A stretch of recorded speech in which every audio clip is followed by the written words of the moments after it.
Welcome to Rock Hill, South Carolina for the World Axe Throwing League Commissioner's Cup Invitational. ESPN OCHO coverage continues with a dual competition, red team versus blue team. We welcome you on the floor alongside two of the best in the World Axe Throwing League, Mike Kump and David Sykon. I'm Evan Budrovich. A unique team-style matchup today. And what's the most fascinating thing people should expect? I think right off the front of the broadcast, we're going to have the ambidextrous competition, an axe in your right hand and axe in your left hand. Send it at the same time. I'm looking forward to the knife duels. We have duels in hatchet. We've never done it for knives. People have been clamoring for it. Typically when we throw knives, we have 3 in the target at the same time. This time we're going to have up to 6. Going to be a lot more carnage, a lot more chaos. Carnage on the board is a great way to put it. Here's the events we should expect to see today. It's 2 different teams, like we mentioned, 5 competitions. You could win the first 4, but lose the team matchup in the 5th competition. The Ambi, 1.5 spin. We have youth competitors with the big axe round, knife duels, and then around the world. Mike, what stands out to you? I think that final event, the around the world duels, our players are going to be progressively working their way from the outside into the middle and finishing off with those kill shots to take the whole competition. I'm really looking forward to the 1.5 spin competition.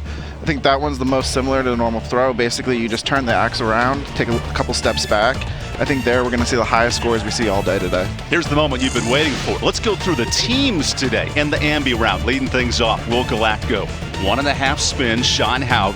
The youth competitions, Jocelyn Allen, she's fantastic at such a young age. In the knife duels, Melody Rahali and Teresa Dixon. And then in the round the world, 2 of the best in this sport, Lucas Johnson and Zach Crawford. Yeah, absolutely. As you said, Lucas Johnson, Zach Crawford, world champions in this sport. But don't forget about Will Galacko leading off the broadcast in the Ambi. He's a specialist in this event. First time we're going to see it on ESPN.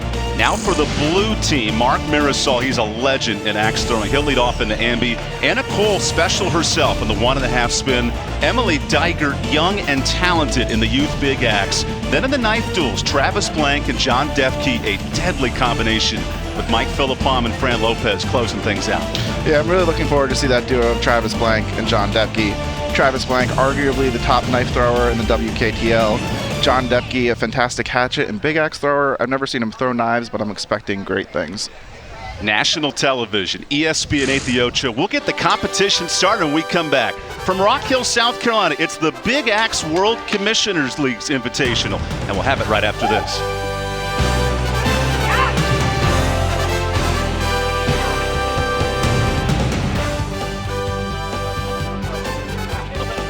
At Happy Heart, our rich and full-body roast coffee will transport you into another world of flavor. Notes of caramel and chocolate, and the added health benefits of our superfood mushrooms. It will keep you filled with energy throughout the day. Happy Heart Coffee. Drink happiness.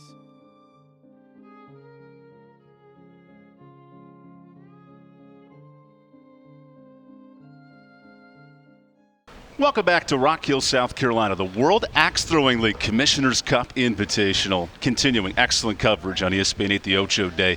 Let's dive into the rules of this first competition. And we start with the ambidextrous, 1 competitor per team, 10 throws. They'll switch sides right after the first 5 throws. But the best part of this, it's double action, double barrel. It's really fascinating competition. Absolutely, and having the focus not just on your normal throwing hand, but your off hand and trying to get them to work together and not hit each other. Very difficult.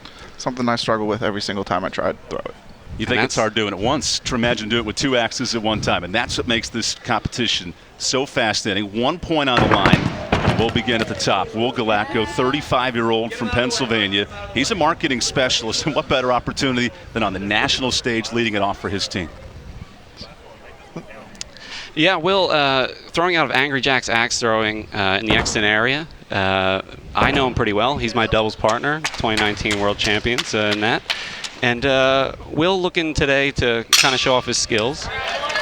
And he takes on Mark Mirasol, the 33-year-old from Albany, New York, the owner of the Lazy Axe Company, as we get ready to rock and roll here in this competition. David, what should we expect from Mark today, who's an avid tennis player as well? Yeah, I think expect good things from Mark. He's a world champion, co-owner of the Lazy Axe, as you said, so he's had plenty of time to practice. Interesting thing with his axes, these are actually the prototypes of the hatchet that he throws in standard. So he is very familiar with these axe heads. He helped design them himself. So going to be curious to see how he throws them. A little low from the left hand there by Mark. Just for those curious, these are the warm-up tosses preparing for the opening rounds, and certainly neat. 3, 4. These are live. Oh, we are live. Yeah, we are live. We are getting started here. There's the first tosses underway. Warm-ups complete. First of 5 competitions today. As far as I know it, Mark's strength is his hair and the length of it. Were he to cut it off, he would not be nearly as good at axe throwing. He is the Samson of axe throwing. Great throws by our competitors there. 4, 5. 5, 4. What a throw there by Will Galacko, the Angry Jacks Keystone Classic champion. I think it's a little interesting, the strategy from Wills. He seems to be very much focusing on the bullseye with the right hand and then trusting the left hand to just consistently stick in that 4 area to the left.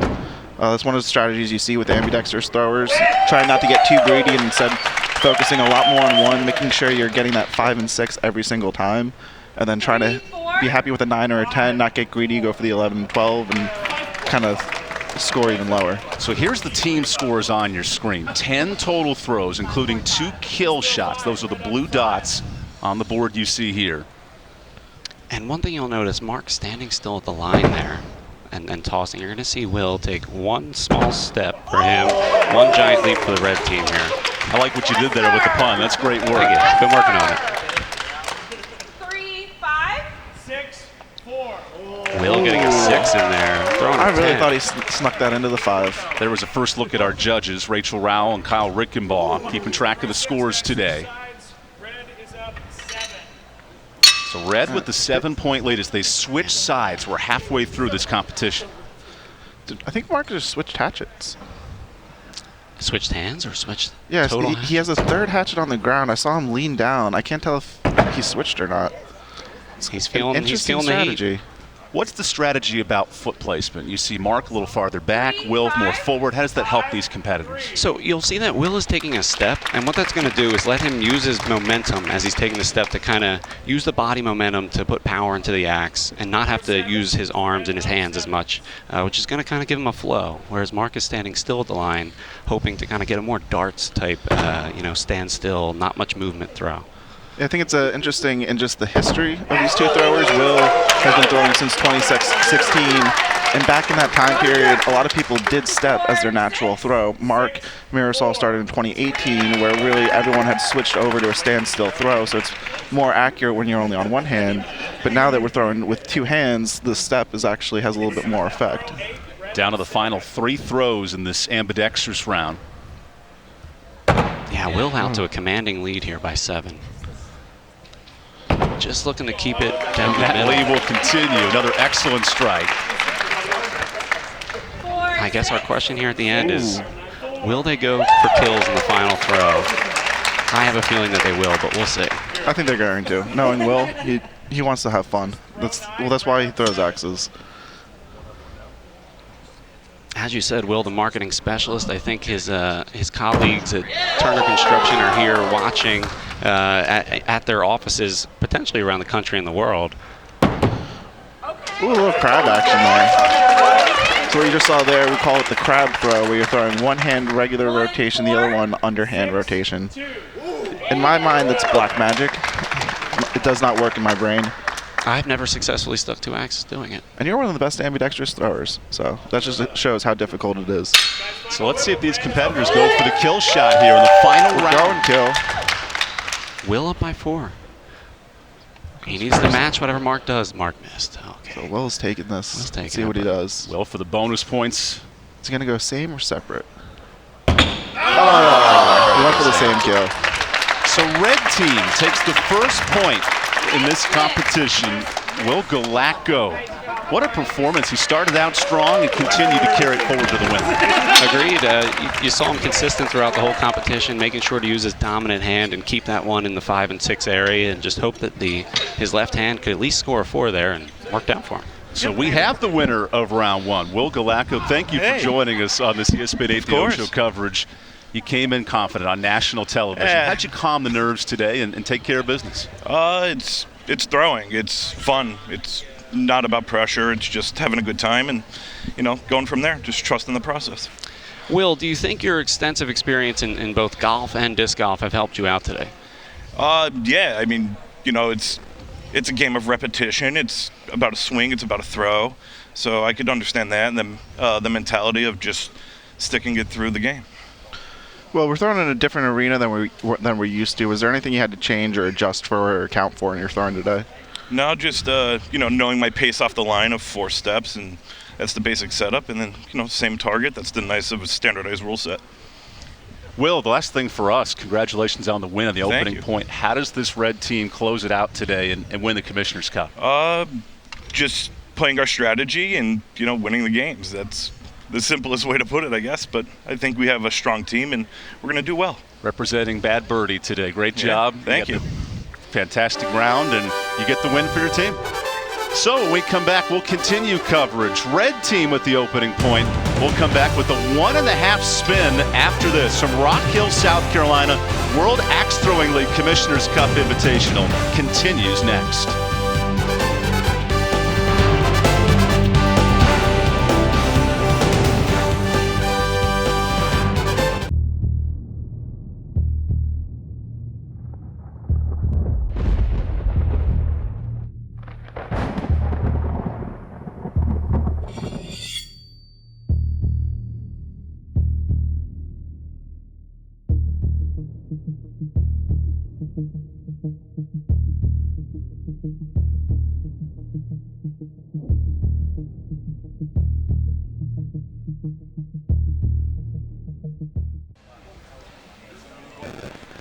Fans of all millennial here to check out the World Axe Throwing League Commissioner's Cup Invitational. The Dinosaurs, big fan of the red team so far. 1-0 lead as we head into round 2.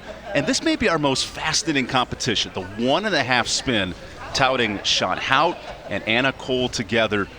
What makes this matchup so unique? It's 10 throws, but it's a little different with the 1.5 spin. Yeah, so if you watched axe throwing before, you're going to be a little confused because you're going to see the axe landing actually upside down.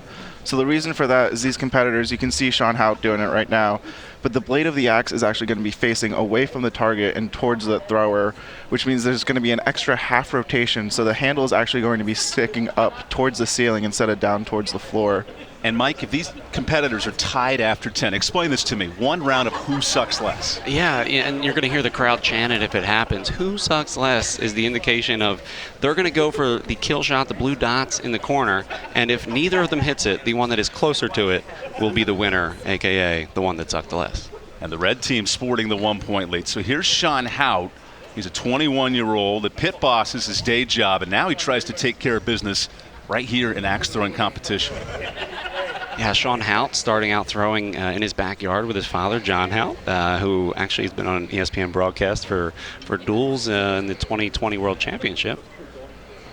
And then he takes on Anna Cole, 26-year-old from Winterset, Iowa. Really neat. She grew up in the same hometown where the 1985 movie The Bridges of Madison County was filmed. So a little Hollywood history in her arts, and now tries to lead her squad from the Blades and Boards Club.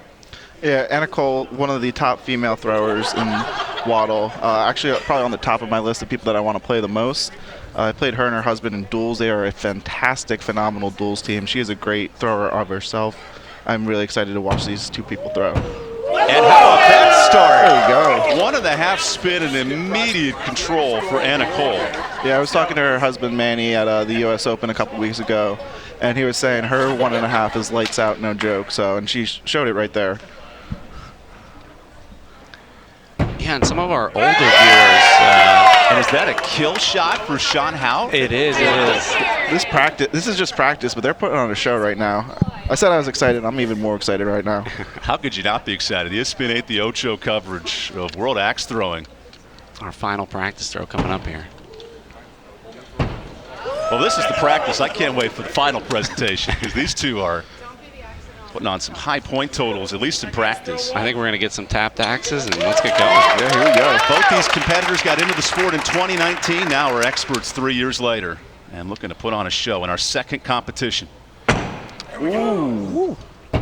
So a slight over-rotation by Sean, as you could hear the axe handle hit the board, but enough momentum to keep that axe blade in right down the middle for a 6. Yeah, Sean got away with one there. An impressive smiley face upside down on his axe there for the camera. Sean Hout lists Mike Kump as one of his idols, so I know you're glad to see him today. That's very nice of him. Yeah, Sean, one of the Boston throwers.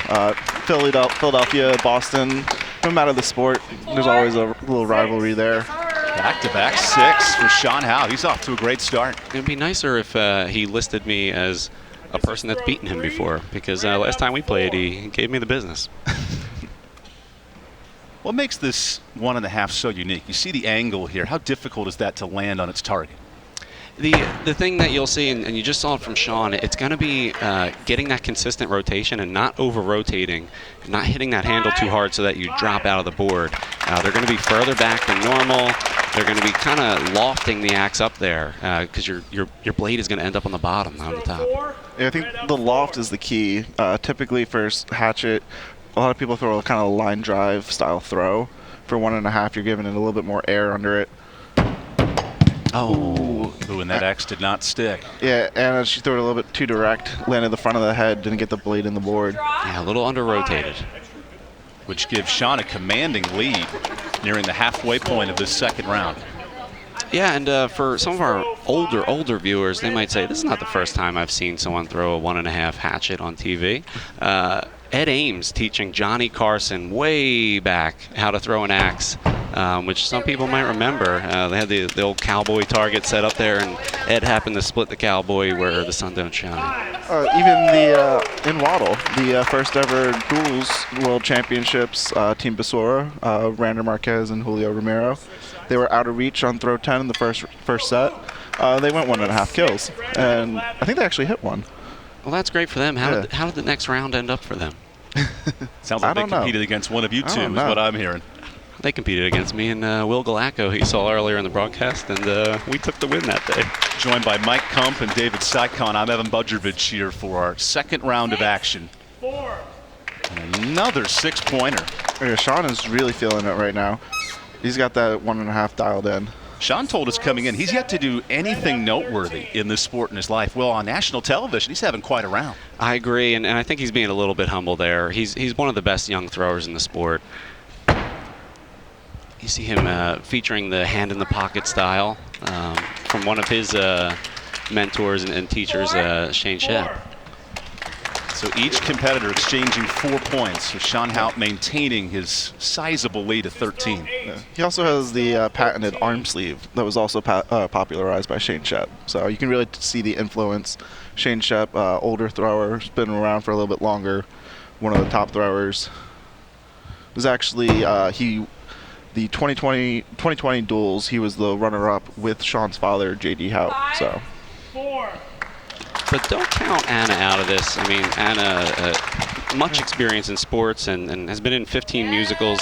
I think the nerves involved. Anna's going up. They're both going up. All right, we're making this a game. Kill shots called on both sides. Chance to get 8 critical points. Let's see what we've got. Sean. High. Anna. And Oh, just missed. Average those 2 and they're perfect. Can we try it a third time? We actually they will probably go kill again on this final throw. Let's see. It's not gonna be enough for Anna to come back. But Sean Hout has clinched this round for the red team. We're going for style points now. I think we're gonna see. Here we go for glory. Can we get an 8? Same time. There it is. Did Anna's blade get there? Did it get in? He's going to call it out. Yeah, let's go, Anna. Nice end of the round for Anna Cole, but another win for the red team, a 2-0 start. And I tell you what, Sean Hout at 21 years old, he stepped up today, had a great round. Absolutely, and I mean, let's give a round of applause for Anna Cole coming in, absolutely crushing it as well. And I think we're going to get Sean Hout over here with a mic in hand. So as Anna steps down following her round, Sean Hout, our winner in the 1.5 spin. Sean, You're competing in front of one of your idols right here in Mike Kump. Give me a sense today how rewarding it is to step up on this stage and get a big point for the red team. It's great. It's my first time competing on ESPN, so I'm really happy to be here. Like you said, I get to play in front of Mike Kump. All these guys are, idols in the sport, so it's really fun. Yeah. For being your first time, Sean, I don't see much nerves there. You threw a fantastic round. How do you feel about your performance? I feel good. I mean, you were telling me beforehand, like, it's all for fun. Just keep that in mind and try and get comfortable. No, it actually wasn't for fun. Loser is kicked out of the WATL. Yeah, so like Mike said, you threw amazing. You did miss those last 2 kill shots, so how does it feel to win the match but actually kind of lose on style points? I mean, I usually miss the kills when I win, so, like, I hit one in warm-up, so it's good. All right, so you're comfortable with it. Yeah. All right. It can only go up from here, Sean. Sean, I know you're sporting that sleeve on the right wrist. Really confident shooter out there. Describe your level of confidence when you're on the mat competing. I'm trying to get it back. I used to be really confident, and I took the year off, so it's, just trying to find my rhythm again, and it's getting there. Looks like you found it. That was a good performance and a 2-0 start for the red team, so congratulations. Thank you. We will continue coverage here from ESPN 8 The Ocho. Sean Hout puts the red team up 2-0 when we come back. Our youth competitors in the big axe throw when we return from Rock Hill, South Carolina.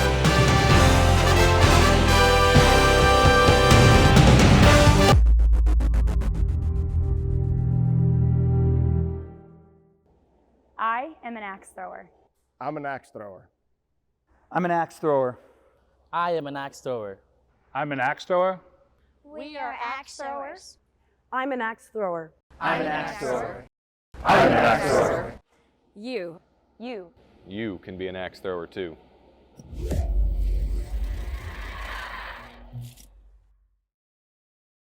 Welcome back to Rock Hill, South Carolina, maybe our favorite competition of the day, the Youth Big Axe Throw. Jocelyn Allen, 14 years old. Emily Digert, 11 years old. These 2 young ladies are not afraid of the spotlight on ESPN 8 The Ocho. Here's the rules of how it lays out in the Big Axe competition. 5 total throws. This is a best 2 out of 3. So you win both, you get the point for your team. And what makes it great, 2 young competitors not afraid of the spotlight. Absolutely, and I'm glad they're playing each other and not playing any of us because I was watching them practice last night, and they are killers. We'll start off with Emily Digert. We'll go youth first to begin things out for the blue team. She goes by Straw, and she's from Fort Worth, Texas. It's neat. Her parents met on the Valentine's Day date, got her into the sport, and she's loved it ever since. What a strong competitor, David. Yeah, I can't say how impressed I am enough with Straw. 11 years old. When I was 11 years old, my parents were telling me not to run with scissors. I can't even imagine them trusting me to throw a big axe. So props to her parents for letting her get into it. I am so excited to watch her throw. And we'll focus now on Jocelyn Allen. She begins high school this fall. You think that's stressful? Well, here she is stepping up. She's a 5-sport athlete, including the big axe, doing a great job sliding into this role today. Absolutely. Throwing out of River Bend Axe Throwing in Illinois. Started throwing in 2020. I think came to a tournament that we were at, an Axplosion. Has skyrocketed from there, honestly. And her grandfather got her into the sport. Such a neat story when the family comes together. And these are the practice throws you're seeing now. It's a best of 5 total throws, best 2 out of 3. Remember, the red team has a 2-0 lead, so of course you could win it all in that 5th round, but an impressive start for the red team today. Absolutely, and I think Straw might try to take one back for the blue team here. Are these live? Nope, final practice. There we Final go. The practice throws. An interesting thing, if you look at Straw's big axe there, I have no idea the head. I tried to find out from her dad. He has no idea. But you notice all the signatures along that axe. So Dranger Axe Throwing was actually one of the 2 venues that were hosting Big Axe for Worlds this past December. So she had as many competitors as she could sign the axe, and her father covered it so it wouldn't. There's beautiful throw there, but covered it so it wouldn't go away. And they actually put it above the fireplace and stopped throwing it. And she was like, "You know what? For this, I want to throw it." Grabbed it off the fireplace, grabbed it off the mantle. I think it's really special. So let's get this party started. Jocelyn Allen on the left and Team Red. Emily Digert, she goes by Straw for the blue team on your right. And as we saw in our initial ambidextrous competition, 1 player standing still, 1 player stepping. Straw, a little bit smaller, needing to get a little bit more energy, taking that step to put some power in that big axe. And this is what makes World Axe Throwing fantastic. It's not about size or, your age. It's just about technique and perfecting the form. Absolutely. We typically don't have multiple divisions in this sport. And on that note, Straw having to play her father in one of her first tournaments. And Dad showing no mercy, taking her down. Look at Straw connecting. And what a start for the 11-year-old of Fort Worth, Texas. 5, 4. It was interesting watching Straw during the warm-ups. Tell she was a little nervous, kind of throwing them high, but was able to settle it in and starts out with 2 beautiful 5s. Showing a lot less nerves than we do when we're up there. That's for sure. Oh, without a doubt. Here's Jocelyn Allen's turn. And I'm going to correct myself from earlier. Jocelyn Allen is stepping. Oh, look at that. Great consistency from Straw. 5. A third straight 5-pointer for Emily Diger. Now here's a question. I noticed for Big Axe, a lot of throwers, they are almost better at kill shot than they are at bullseye because of the height difference. Do you think these two throwers, being younger, being smaller, it's almost easier to hit the bullseye because they're not throwing down, they're throwing at like a normal height? I would absolutely agree. I think it's a joke we've made over the years, but shorter throwers tend to be better bull throwers. And myself, as a very tall man, I tend to be better at the kill shot. I'm pretty terrible at the bullseye. And that's a critical bullseye for Jocelyn Allen. That's going to bring her within 2. Final throw. Oh, let's see if they're going to go up. Jocelyn is. Might as well when you're down 2. Go for it here. She needs to get that 2-point advantage. The kill shot worth 8 points today. The red bullseye in the middle worth 6. If she can connect on this kill shot, she can guarantee at least a tie. Here's the final shot. Oh, just missed. Great throw, though. And Straw does get points. Straw taking the play of the Mike Kump playbook, winning with a 4. Oh, I thought you were just going to say shanking a throw. Remember, this is best 2 of 3, so that's a critical start for Straw, Emily Diger.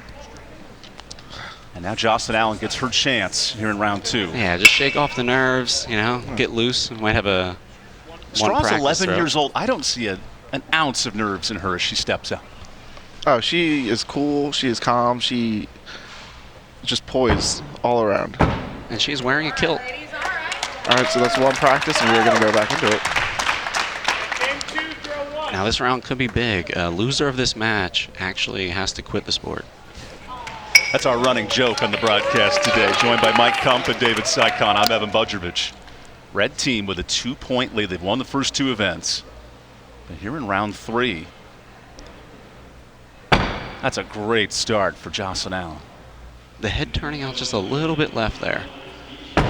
Oh, but we're going to have it tied up after 1. These are going to both be 4s. I'm interested in your thoughts on Jocelyn's throw. When she brings it back, she tilts the Big Axe a little bit. Do you think that's a disadvantage? So I was watching her last night, and most times it was going to turn back as she was coming through, but I do agree that you want to try to keep that head dead straight and keep the rotation very straight and flat. But as you saw in that throw, it turned out to the left, which may have cost her a point. They're just going a little low. Ooh, how about that? Right down the middle for Straw. Beautiful throw by Straw. 4, 6. So that's a bullseye for Straw Diger.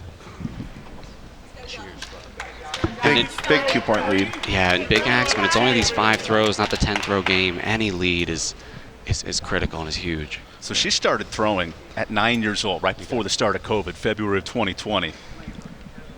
At 9 years old, I had never touched an axe. And at 19 years old, I don't think I had touched an axe. Or at least in Boy Scouts, so I could chop some firewood, but throwing an axe, never. Back-to-back impressive throws by Straw. So she gets 2 straight 6-pointers. And one of the things I'm starting to see just across a lot of venues, a lot of youth leagues are popping up. So Saturday or Sunday morning youth leagues.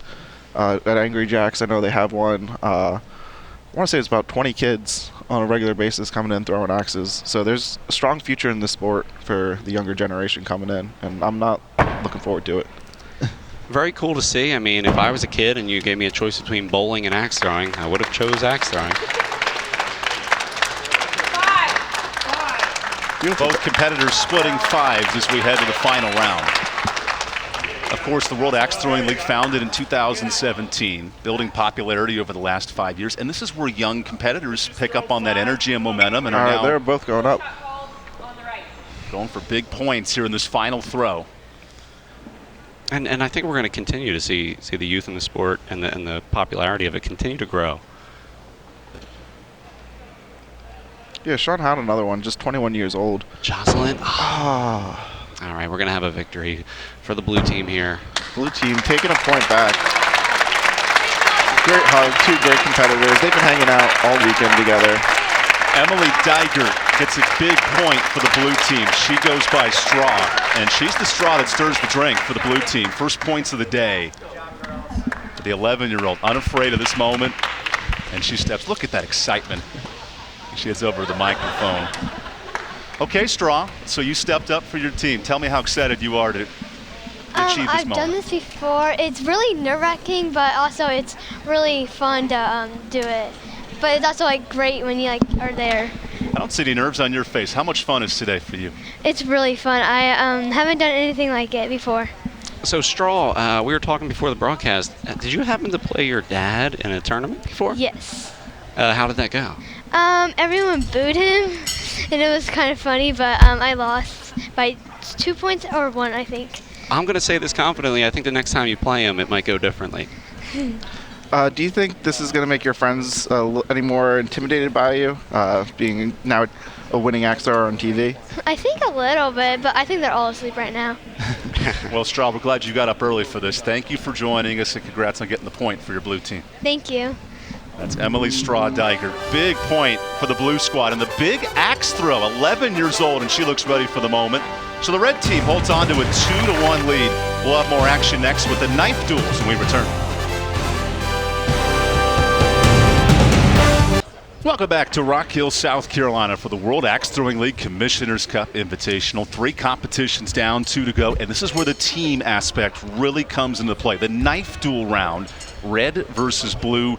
So 2 competitors each. And this competition's really special because there's 6 knives on the board at one time after the first 3 rounds.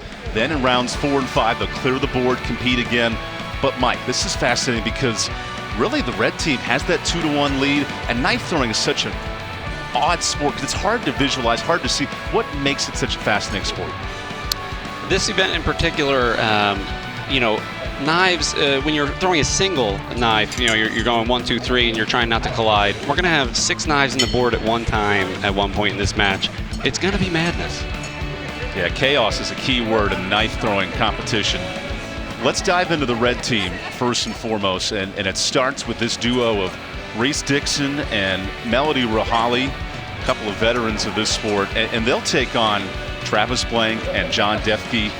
I know with these 4, it's about placement and finding the right spots. How much strategy is a factor in a team competition? I think strategy is huge. It's going to be interesting because we've never done this before, so there really isn't a strategy. People are going to be kind of making it up on the fly. So I think the most creative team is going to be the one that takes it. Of course, throwing at the same time is an aspect of this sport with the World Knife Throwing League. And really, it's just so unique because we've seen the axe throwing part of the day, and now a chance to highlight the knife throwing aspect of today's competition. It seems to be a new discipline that is growing extremely quickly. I can tell you from personal experience, the thunk from throwing a knife, there's not much of a feeling that's better. Yeah, I threw it for the first time at the U.S. Open a couple weeks ago, and I instantly fell in love with it. And I'm looking forward to dedicating a lot more time practicing and competing in it. And see Reese and Melody finishing up their warm-up. Same for John and Travis as we get set for round 4. And we have the red team up 2-1, but for the blue team, you have potentially the best knife thrower in the sport, Travis Blank over there with John Depke. We might see a tied-up matchup after this one, but anything can happen. Anything can happen. So this is the first of the live round of throwing. They're going to be going from 10 feet, 1 rotation. The blue team, absolute snipers. Beautiful start. Remember, knives stay on the board the first 3 sets of throws. So it's about precision. little strategy there between Reese and Melody getting on the same page. Reese stepping out to the left, trying to get a better angle to avoid the collision. Something you'll see a lot of times from darts throwers, right? And when they're going for that triple 20, they might step to the side or try to go over top. Same thing here in knives. Just what a round by the blue team. Crazy grouping by Travis. Peppering in John 6s right and there. 5s and 4s. That's exactly what we were expecting to see, and I feel so sorry for the judges having to score that.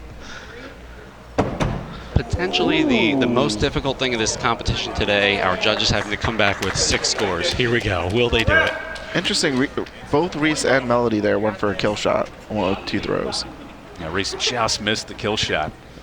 4, 4, 5. Having seen the grouping from Travis and John, I mean, I think it was a good strategy by them going for it. 5, Yeah. 4, 4, 4, 2, 1. Get your calculators ready. That's a lot of math going on at one time. It is also important to note that unlike in axes and knives, the kill shots are always live, so they still get the points there even though they went for it. And they're going to need those kill shots on the red team here. They're going to be down by 10 after this first set, and we're going to have 2 knives each coming up. So each team with 2 throws left. And Evan, you notice them step back to the 15-foot line. It's going to be 2 rotation for these final 2 throws. Notice Melody there dropped the knife on the floor, so she's only holding 2.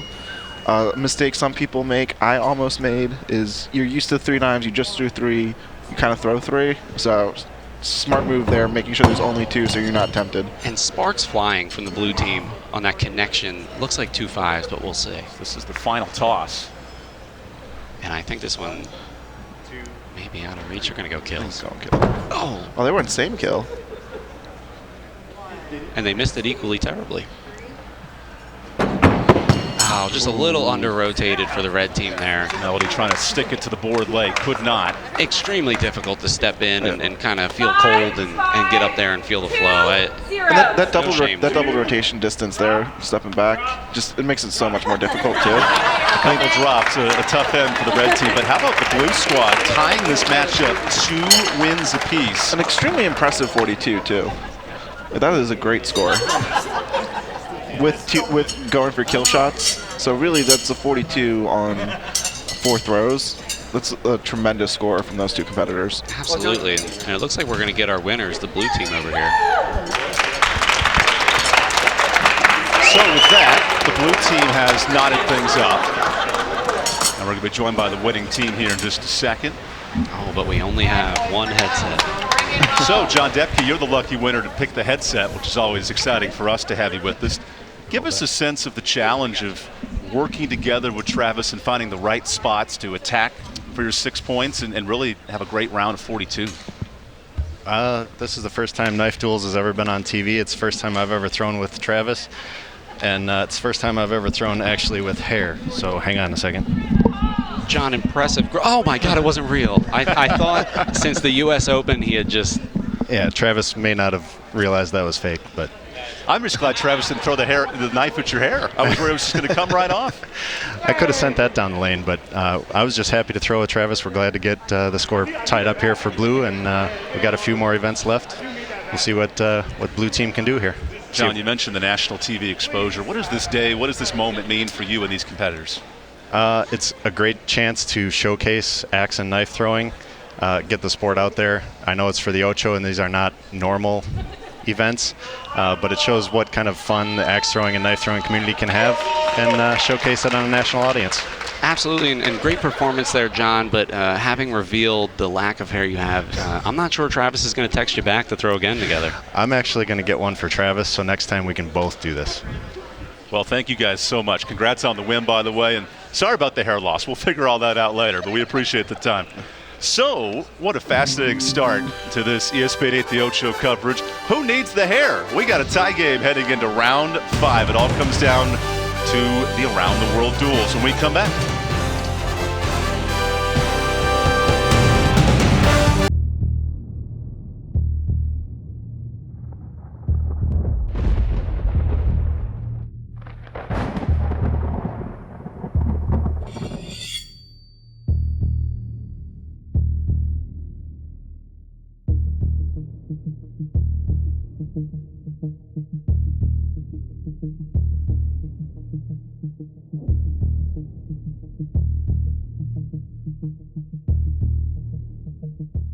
Welcome back to Rock Hill, South Carolina. It all comes down to this in the World Axe Throwing League Commissioner's Cup. 2 points apiece, and the granddaddy of them all, the Around the World competition, will decide our champion and the Commissioner Cup winner. Another team matchup in this. Think of this as the battleship of this round. You have to hit points on the outer rings and go in all the way to the bowl shot, and then out to the kill shots on the outer blue rings. And really, it's fascinating because you have to do it together as a team. Give me a sense of the strategy in this match. The strategy here is just going to be to try to stay clean. When you're working your way in progressively in those rings, you're going to notice these darker spots in the boards. Those are knots from the tree. If your axe hits those, you're most likely going to end up on the floor. Avoid those, work your way in, get to the kill, and send it home. I think it's going to be interesting, too, because the way this is working, if one person hits and their partner misses, the person who hits advances and moves on while the person stays on the target. So I'm interested to see if there's a little kind of almost intentional miss, because that makes it easier. So now you're going ahead, you're not throwing at the same thing, but we'll see. So let's introduce you to our competitors along for this final round. Lucas Johnson and Zach Crawford on the red team.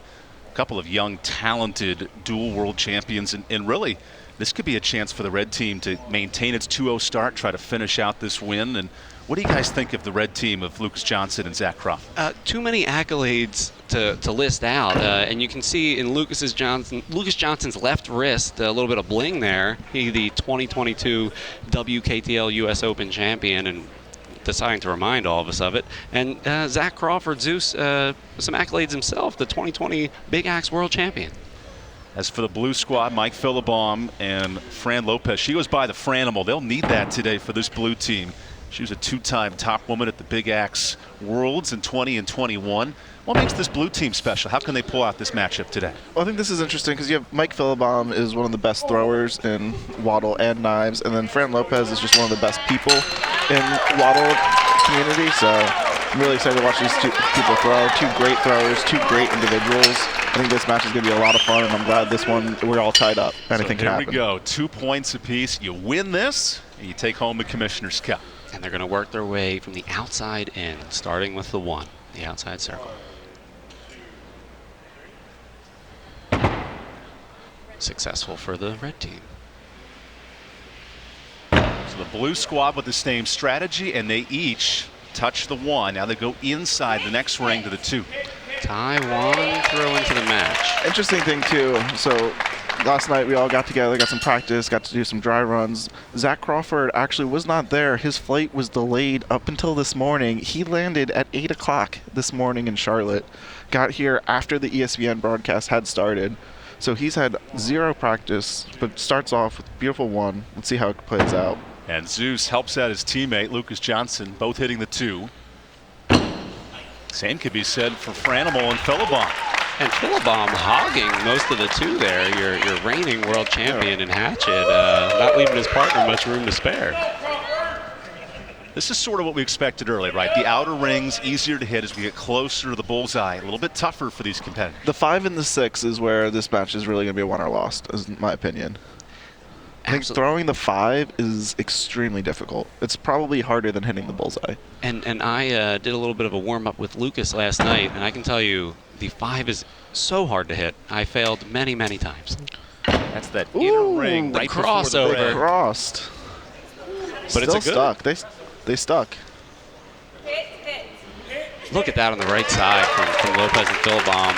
Fran's axe going over to the right side, crossing over Philibom's, not even damaging it. Honestly, that might have been good knocking it low, because if that had gone straight to the right, that was going straight into that knot and probably would have dropped. And it would have been right on the floor. Interesting strategy here, too. If you notice Lucas and Zach, their axes are never at the same height. They're going 1 high, 1 low, versus Fran and Mike are going for the traditional dual style of both going in together. But it's working for them. It'll be interesting to see when they go to the 5 in the bullseye if Lucas and Zach have a little bit of adjustment they need to make. Double 4s for both squads. They'll move into what you boys describe as the most difficult shot, the 5-pointer. How does Lopez and Philibom style, because they're contrasting 9 axes right on top of each other, how difficult is that in such a tight window? The key there is to kind of try to release at the same time, keep your speed the same, so that if your axes do collide, they're right next to each other and that you're not going to have the blade hitting the back of the axe. And they're doing a great job of it despite not being doubles partners before today. Yeah, that's the real key in duels, is having the axes so that if they do collide, they're colliding off the face of the axe, so it deflects into the board and not out and away. Hardest throw of the match. Can the blue team answer? Mike Philibahom, your world champion, unable to throw a 5. He's too good. I think he hit a 6 there. Oh, double misses. All right, 1 successful throw out of 4 on the 5. So it looks like Lucas is going up to kill. No, he's going for a 6. Or 6, yeah. Sorry, 6. Oh, no worries. Remember, the team score tied at 2 apiece. So you win this competition, the around the world, you win the Commissioner's Cup.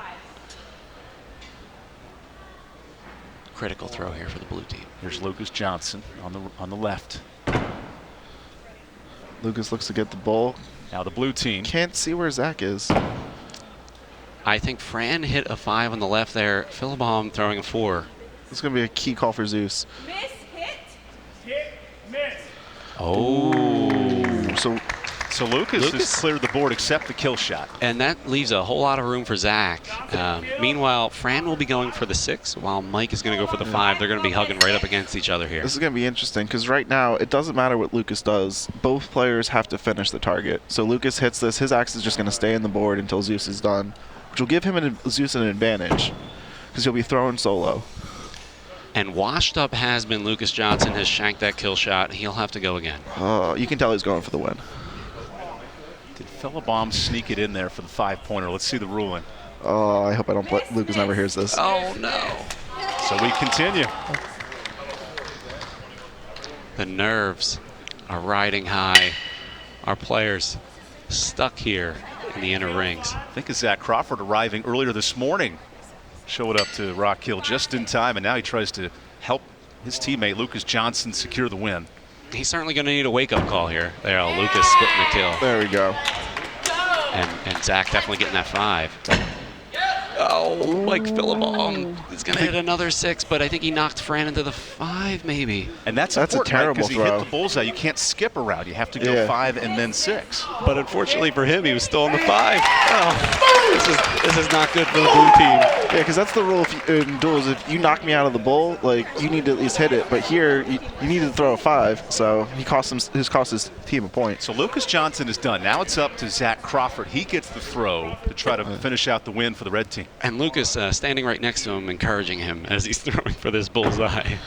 Oh, I think he threw low. An opening for the blue team. Ooh, I think Fran knocked Mike out.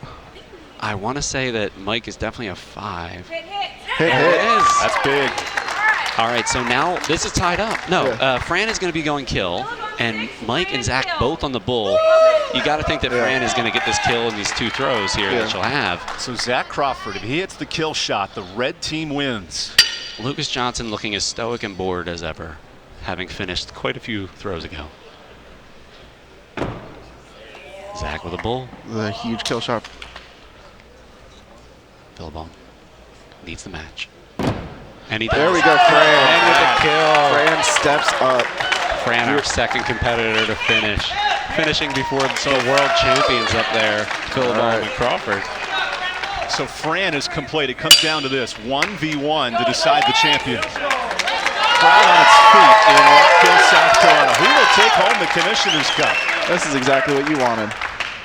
Crawford versus Philibahom. It comes down to one big throw. Lining up. Philibahom gonna deliver first. Hit. Zach, hit. Hit. We have a double hit. And we do. All right, we got one round of who sucks less. We wanted to see it. We'll see it for the final throw of the day. Explain to the folks at home, how does the scoring work in this final round? So basically, all competitors are going for kill shot. It's going to be whoever hits the kill shot.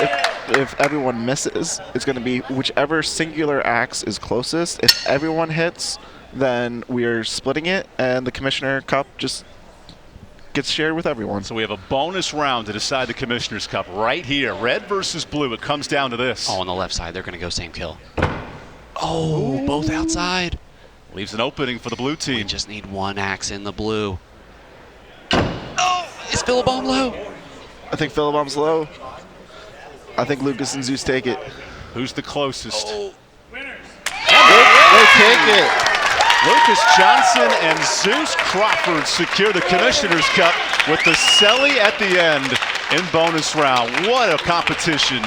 Red team jumped out 2-0. The blue team tied it in back-to-back competitions, and the duo of Lucas Johnson and Zach Crawford secure. What a great day for World Axe Throwing. Incredible throwing all around, and what a fun set of competitions today. I hope we see them again. Congratulations to all the throwers. Yeah, this was a blast. All the great competitions. It's always the best when it comes down to the last throw in overtime. You can't end it on a better way. Mike and David, give us a sense today. We had 1.5 spin. We have knife throwing. How unique is this competition? What did we learn today about these competitors in the sport? We learned just how talented they are. I mean, traditionally, we're just throwing that single rotation with the hatchet and the big axe and, you know, the knives.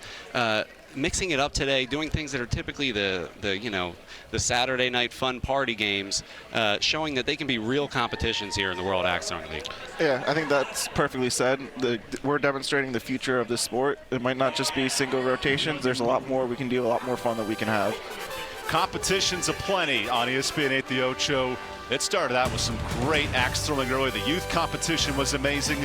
And we want to thank you all for joining us here from Rock Hill, South Carolina. For Mike Kump and David Sykon, I'm Evan Budrovich. Hair was flying everywhere, axes touching the boards, and the red team secures a 3-2 victory.